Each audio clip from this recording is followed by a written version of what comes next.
Essomo ly'amateeka wano ku Law Development Center lye likakasa pulida yenna okuba nti akuguse mu by'amateeka era okutandika okukola wabula engeri abayizi gye bagenze mu maaso n'okugwa ereese okutya nga kino kye kireetedde n'abantu abasinga obungi okulowooza nti oba oli awo wabeerawo kaweefube eri ababasomesa nga babasuula bagenderedde.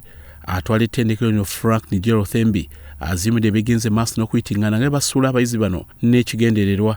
That is modern, that is up to date, and that is able to keep up with standards, our domestic standards, our standards regionally in the East African region, to compare well with other law schools in the region, and ultimately our standards should compare well continentally and internationally. And I think as far as that is concerned, LDC is doing very well.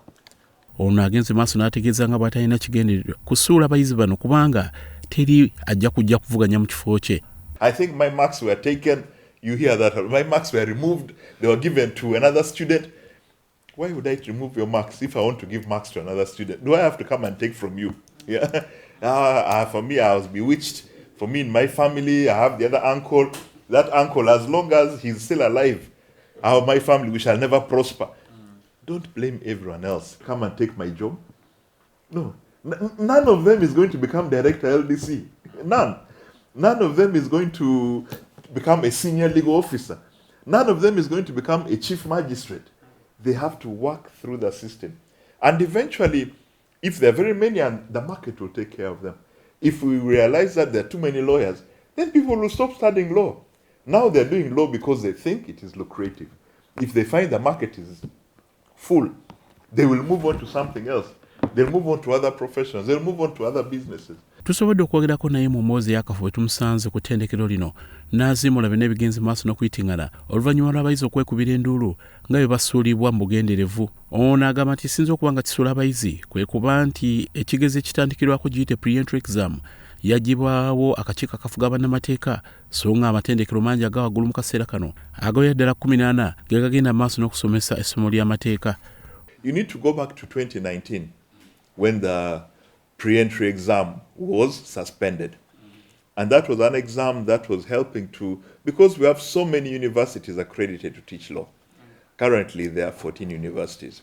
So the pre-entry exam helped to sieve out those who have the capacity to undertake that program.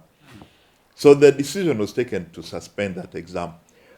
And our undertaking as LDC was that, yes, we shall open the doors and take on everybody. Irrespective of your talents, irrespective of your capacity, we shall take on everybody. However, when you get to LDC, we are going to set certain standards. Onaga nti kisudde abayizi abasinga obungi kasita batuuka ku ttendekero lino ate ebirowoozo babijja ku kusoma era batandika okwenoonyeza ensimbi n'ebigendererwa ebirala. When they get here, there are those who just can't cope. There are those who just get busy because you're at campus here, but you're spending your time in town chasing the next deal. You're trying to earn an income. You have a family to support. We don't blame them for that. But we do appreciate the fact that a lot of their time and energy is also devoted to other things. Bw'abadde aziimula ebigenda maaso n'okuyitiŋŋana nga bwe bakikola okwefunira ensimbi nga bo ategeeza ng'ensimbi zonna ze bajja mu bayizi ziteekebwa mu kittavu. Money which they pay for fees does not support LDC's activities directly because they pay to URA and this money is paid to the consolidated fund. In the last couple of days, I was amused to see some comments on social media that LDC is failing students because they want to make money.